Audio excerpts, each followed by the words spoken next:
The NYPD dragged the Hudson River for weeks.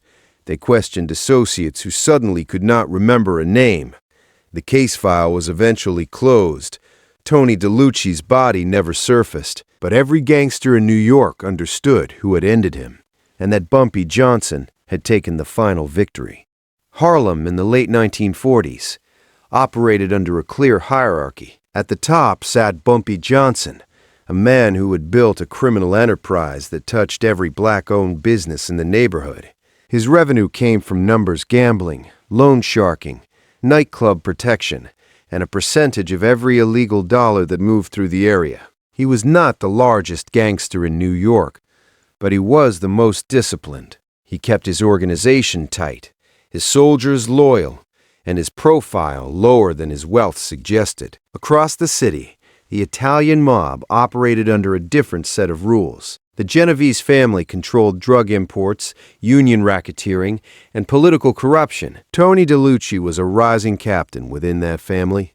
He was in his late 30s, well-connected, and impatient. He believed the older mob bosses had grown soft by respecting territorial boundaries that no longer made sense. Specifically, he believed Harlem's revenue should flow to Italian hands. For several years, Bumpy and the Italians maintained a working arrangement. Bumpy did not interfere with heroin distribution. The Italians did not encroach on Bumpy's numbers and protection business. Money changed hands when necessary. Disputes were settled through intermediaries. Neither side trusted the other, but both understood that open conflict would attract federal attention and hurt everyone. That arrangement held until Tony Deluchcci decided he wanted more. Tony viewed Bumpy as a temporary obstacle rather than a permanent partner. He saw a black man controlling valuable territory and assumed that force would remove him. What Tony failed to appreciate was that Bumpy had survived multiple assassination attempts, FBI surveillance, and rival takeovers. He was not a man who folded under pressure. He was a man who waited, watched, and struck when his opponent had committed to a course of action that could not be reversed. In 1948, Bumpy married Maim, a woman from a respectable family who had no background in crime. She was educated, well-spoken, and aware of what her husband did for a living without participating in it. The marriage surprised many of Bumpy's associates, who had assumed he would never settle down. But Bumpy was deeply attached to Maim, and that attachment became visible to anyone paying attention. Months later, Maim became pregnant. By the time she was 6 months along, her pregnancy was obvious. She moved more slowly. She stayed home more often. Bumpy's guards accompanied her everywhere. Tony Deluchcci took note. He saw a man with something to lose, a wife, an unborn child, a domestic life that could be used as leverage. In Tony's experience, men with families were easier to break. They made emotional decisions. They paid ransoms. They surrendered territory to protect the people they loved. Sal Moretti, Tony's underboss, tried to warn him. Moretti had operated in New York for 2 decades. He had seen Bumpy Johnson handle disputes with violence that was both precise and excessive.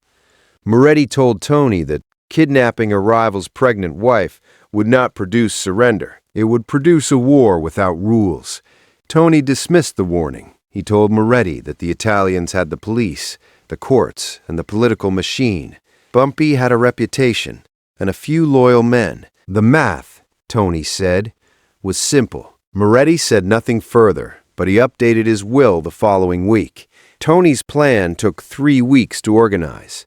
He selected soldiers who had never worked in Harlem. He used vehicles stolen from outside the city. He mapped Maim's movements and found a gap in her security. Every Thursday morning, she traveled from Harlem to Brooklyn to visit her sister. The route passed through Atlantic and Flatbush, an intersection where traffic slowed and escape routes were available. On October 14, 1948, the weather was overcast with occasional rain. Maim left her brownstone at 9:30 a.m. in a black Cadillac. Raymond, a former boxer, drove. A second guard sat in the passenger seat. Both men were armed and experienced. Maim wore a yellow dress and carried a small purse. Her hand rested on her stomach. She was 7 months pregnant. At approximately 10:10 a.m., the Cadillac reached the intersection of Atlantic and Flatbush. 4 cars surrounded it. 12 men emerged. Raymond reached for his weapon. He was shot 3 times before his hand cleared his jacket. The second guard took 2 bullets through the windshield. Both men died inside the vehicle. Maim's door was pulled open. A cloth bag was placed over her head. She was lifted from the seat and pushed into a waiting sedan. The entire event took 90 seconds. The cars dispersed in different directions. By the time witnesses understood what had happened, the only evidence was 2 dead bodyguards and an empty Cadillac.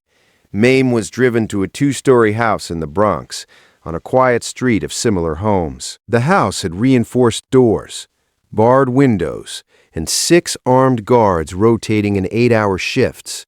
She was placed in an upstairs bedroom with a bed, a chair, and a bathroom. The guards were instructed to keep her healthy and unharmed. Tony had made clear that she was an asset, not a victim. Bumpy received the news at 11:47 a.m. He was meeting with his lieutenants in a basement office on Lenox Avenue. His secretary answered a phone call and went pale. She handed the receiver to Bumpy without speaking. He listened for 30 seconds, said nothing, and hung up. His face showed no emotion. He stood, buttoned his jacket, and told the room that Maim had been taken. He gave his men 6 hours to identify who was responsible and where she was being held. Then he walked out. That evening at 7 p.m., the phone rang in Bumpy's study. He was alone, smoking a cigarette, looking at a framed photograph of Maim. He answered on the first ring. Tony Deluchcci's voice came through the line. Tony identified himself and said that Maim was safe as long as Bumpy was reasonable. The demand was simple: sign over all Harlem operations, numbers, protection, nightclubs, and relocate out of New York. Tony gave Bumpy 48 hours to decide. If Bumpy refused, Maim and her unborn child would die. Bumpy listened without interruption. When Tony finished, Bumpy spoke in a voice so quiet that Tony had to strain to hear. He said that Tony had just killed himself and everyone who helped him. He said he was not bringing money or papers. He was bringing coffins. Then he hung up. Tony laughed with his crew. He told them that Bumpy was bluffing and would break within 24 hours. Sal Moretti, standing in the corner, said nothing. He had heard something in Bumpy's voice that Tony missed. Not fear, not negotiation, but certainty. Moretti went home that night and updated his will a second time. Bumpy did not rage. He did not throw furniture or make threats. He went cold. Within 2 hours of the ransom call, every senior member of his organization was assembled in the basement on Lenox Avenue. 15 men sat around a table. Bumpy entered at midnight. He lit a cigarette and told them that Tony Deluchcci had made a fatal error. The response would not be business. It would be extinction. Tony's extinction, and the extinction of everyone who helped him. His head enforcer, a man called Prophet, raised a concern. Tony had the protection of the Genovese family. Striking at Tony meant striking at the Italian mob. Bumpy acknowledged the risk, but said the Italians were not unified. Tony had made enemies within his own family through his ambition. Bumpy intended to exploit those divisions. His intelligence chief, Early, was instructed to find Maim's location and the guard rotations within 12 hours. Early said he already had 3 leads.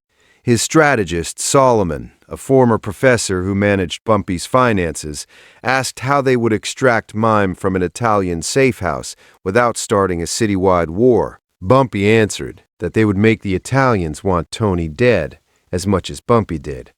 Bumpy told Solomon to arrange a meeting with Carlo Gambino, one of the most powerful mob bosses in New York. The room went silent. Gambino was Italian.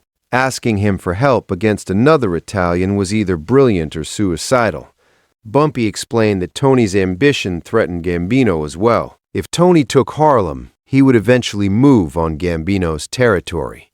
Bumpy was offering Gambino a clean solution: help eliminate Tony, and Tony's operations would become Gambino's. Everyone would win, except Tony.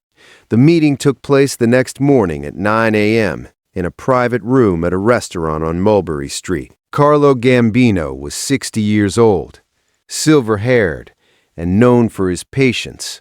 He listened as Bumpy laid out the situation. Tony had kidnapped Maim to force Bumpy out of Harlem. He was using Italian mob resources for personal gain. If Gambino helped, Tony's drug pipeline, union contacts, and political connections would all transfer to Gambino's control. Bumpy wanted only his family back. Gambino drank espresso and said nothing for a long minute. Then he asked what Bumpy needed. Bumpy said he needed the phone lines to the safe house cut, escape routes blocked, and Gambino's people looking the other way for 6 hours. Tony would disappear permanently. No body, no evidence, no blowback on Gambino's family. Gambino extended his hand. The deal was made. Gambino added one condition. The meeting never happened, and Bumpy owed him a future favor. That afternoon, Early returned with the safe house address, 1847 Crotona Avenue in the Bronx. The house had 6 guards, rotating shifts, and Maim locked in an upstairs bedroom. Bumpy gathered his core team and told them the rescue would happen the following day at 4 p.m. Broad daylight, not midnight. He explained that Tony's guards would expect a night attack. Surprise came from doing the opposite of what was anticipated. Prophet was assigned to coordinate with Gambino's people on route blocking. Solomon was told to have 6 coffins ready, good ones, because they were sending a message. When Prophet asked what message Bumpy wanted to send to Tony specifically, Bumpy smiled without warmth. He said Tony would get something special, something that would remind every mobster in New York that certain lines could not be crossed. The afternoon of the rescue, the street in front of 1847 Crotona Avenue looked ordinary. Children played stickball. Women sat on stoops. An old woman who had lived across the street for 20 years had been paid $500 to visit her sister for the afternoon. At both ends of the block, black sedans were parked by Gambino's soldiers, ensuring no one entered or left. Inside the house, the 6 guards went about their routines. Dominic watched the front door. Angelo covered the back. Marco monitored the upstairs hallway outside Maim's room. Leo, Paulie, and Vinny rotated between positions. T. Hay were professionals, former soldiers, experienced enforcers. They had been told to expect a possible rescue attempt, but they assumed it would come at night, if at all. Maim sat in the locked upstairs bedroom. She had been fed, allowed bathroom breaks, and otherwise left alone. She had not cried in front of her captors. She refused to give them that satisfaction. She knew Bumpy was coming. The only question was when. At 3:47 p.m., Prophet and his team hit the back door with a controlled explosive. The blast was loud enough to break the lock, but not loud enough to panic the neighborhood. Angelo spun toward the sound and reached for a shotgun. 2 silenced bullets hit his chest. He dropped without making a sound. At the same moment, Bumpy walked up the front steps alone. Dominic saw him through the peephole. One black man in an expensive suit. Dominic's training told him this was wrong. Before he could act, Bumpy kicked the door. The reinforced wood splintered. Dominic stumbled backward, reaching for his gun. Bumpy was faster. A knife appeared in his hand. Dominic went down. Upstairs, Marco heard the commotion and raised an automatic rifle.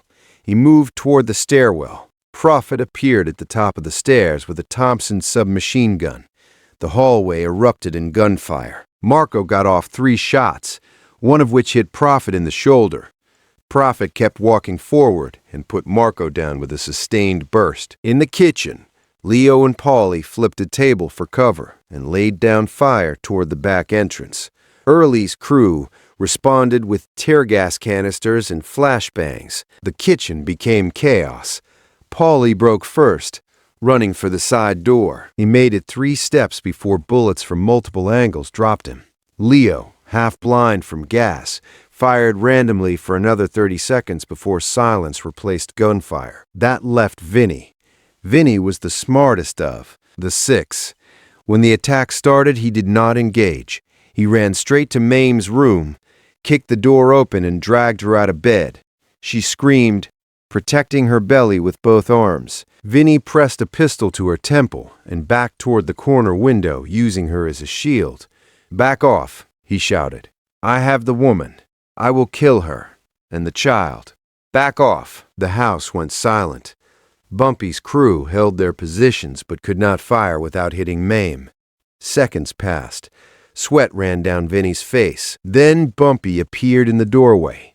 Bumpy was covered in blood that was not his own. His suit was ruined. His hands were red. His eyes showed nothing except purpose. He told Vinny to let her go. Vinny refused and said he would kill her. Bumpy took a step forward and spoke quietly. He said Vinny was a professional who knew that killing Maim would mean a painful death instead of a quick one. He offered a deal. Let her go, walk away, and receive a 5-minute head start. Vinny's grip loosened slightly. Maim felt the change. She slammed her elbow backward into Vinny's ribs. Not hard enough to injure him, but hard enough to surprise him and shift his aim. The pistol fired, the bullet hitting the ceiling. Bumpy crossed the distance in an instant. One hand deflected the gun upward. The other grabbed Vinny's throat. Vinny's windpipe collapsed. He dropped to the floor, gasping, and died within minutes. Bumpy turned to Maim. The killer disappeared.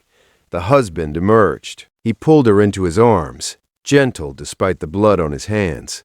He told her she was safe, that the baby was fine. He held her for 5 seconds, all the time they could afford.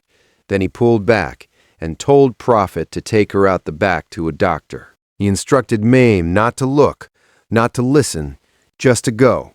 Prophet, bleeding from the shoulder, took Maim's arm and led her down the stairs, stepping over bodies, shielding her eyes when they passed Dominic. A car waited in the back alley. Within 3 minutes, Maim was on her way to a black doctor in Harlem who owed Bumpy his life. Bumpy watched the car leave.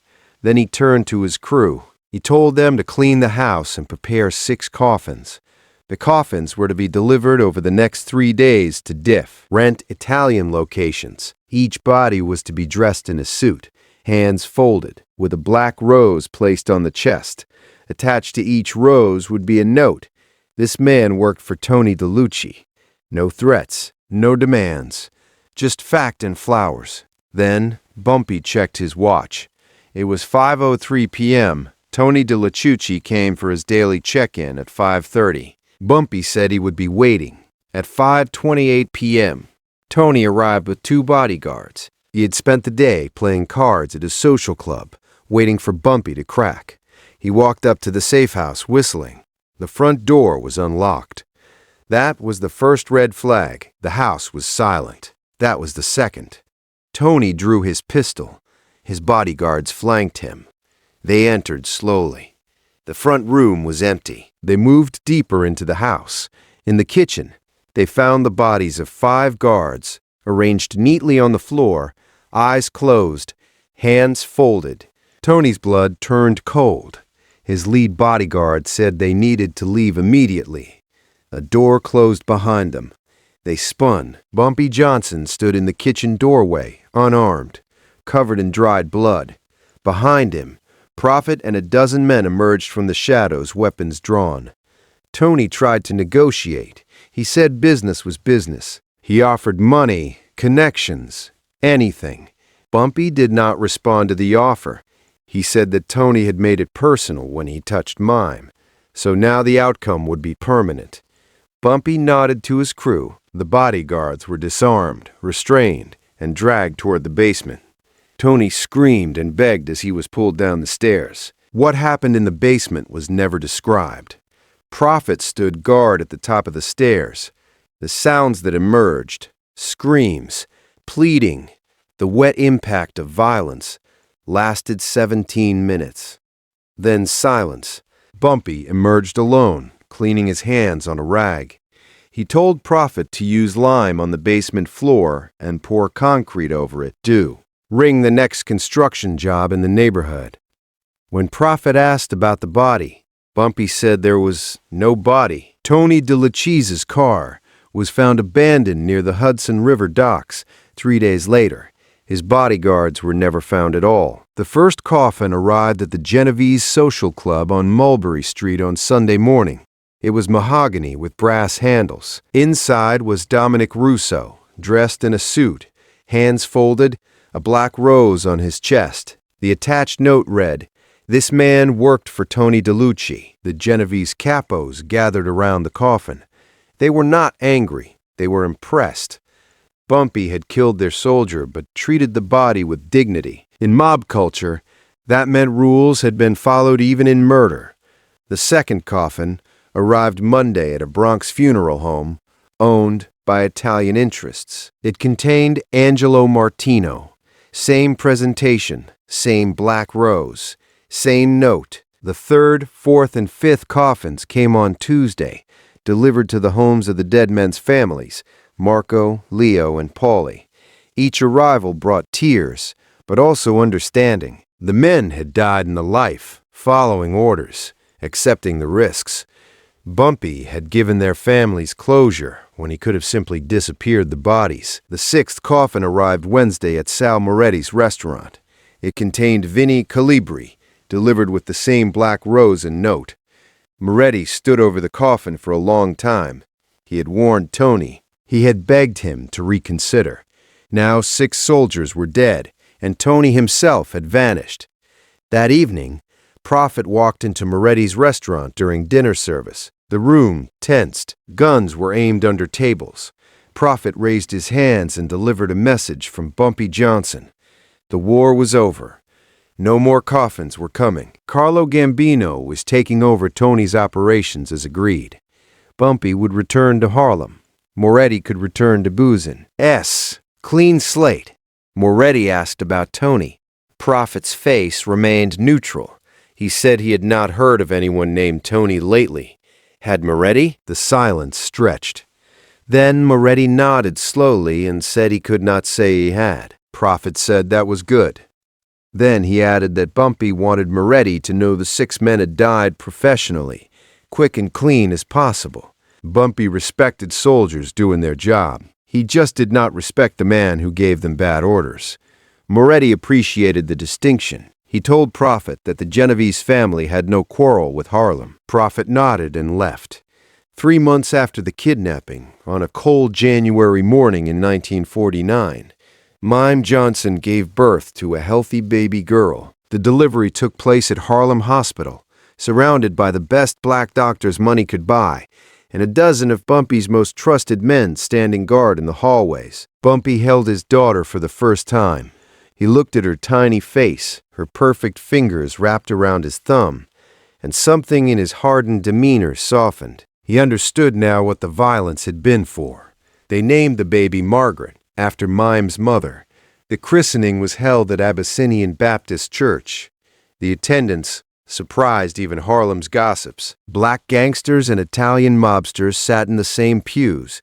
Carlo Gambino himself attended, bringing an expensive silver rattle as a gift. After the ceremony, Gambino pulled Bumpy aside in the church vestibule. He said the daughter was beautiful and deserved never to know the life they lived. Bumpy agreed.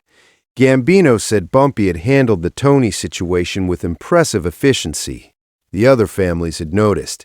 Bumpy had earned a status that crossed color lines, which was rare. Gambino advised him not to waste it. Bumpy said he had not been trying to earn respect. He just wanted his family safe. Gambino replied that was exactly why he had earned it. They shook hands. Gambino said the debt was paid and they were square. He added that if Bumpy ever needed institutional cooperation, he should call Gambino first as a friend, not just as a business partner. But the kidnapping had changed Bumpy in ways that Maim noticed immediately. He had always been protective, but now he was paranoid. Their home became a fortress. Reinforced doors, armed guards, 24 hours a day, bulletproof glass in every window. Maim could not leave the house without 3 bodyguards. Margaret's nursery had a panic room attached. When Maim protested, Bumpy said he had almost lost her once and would not risk it again. Trauma had carved permanent grooves into his mind. He woke from nightmares reaching across the bed to make sure she was there. He stood over Margaret's crib for hours just watching her breathe. The story spread through every criminal enterprise in New York. In Harlem barbershops, old men told young hustlers how Bumpy Johnson had recovered his pregnant wife and sent back 6 coffins with flowers. In Italian social clubs, the story was told as a cautionary tale about a man who thought he could muscle a black gangster and lost everything, including his life. The Black Rose became a symbol. Florists in Little Italy reported a surge in orders for black roses. Mobsters sent them to enemies as warnings, left them at graves, used them as signals of serious intent. The Deluchcci warning, some called it, a reminder that certain lines once crossed could never be uncrossed. Bumpy never spoke publicly about what happened to Tony. Years later, a young gangster asked him directly what had become of Tony Deluchcci. Bumpy smiled without warmth and said Tony had made a mistake, the kind you only make once. That was all anyone ever got. Bumpy Johnson died in 1968, collapsing from a heart attack on a Harlem street. Thousands attended his funeral. Criminals and citizens, politicians and preachers, black and Italian. Carlo Gambino sent a massive flower arrangement. At its center was a single black rose. Maim understood the symbolism. She kept that rose, pressed it in a book, and saved it until her own death, decades later. The NYPD's investigation into Tony Deluchcci's disappearance was eventually closed. No body was ever found. No witness ever came forward. The case file gathered dust on a shelf in a Bronx precinct. But the underworld never forgot. Every mobster who operated in New York during the following decades knew exactly what had happened. Tony Deluchcci had crossed a line that Bumpy Johnson had drawn in permanent ink, and somewhere beneath a concrete foundation poured during a construction project that no one remembered. Tony Deluchcci remained exactly where Bumpy had put him, absent from the world, but present in every warning ever whispered among criminals. The 6 coffins with black roses had said everything that needed to be said. Bumpy Johnson had won.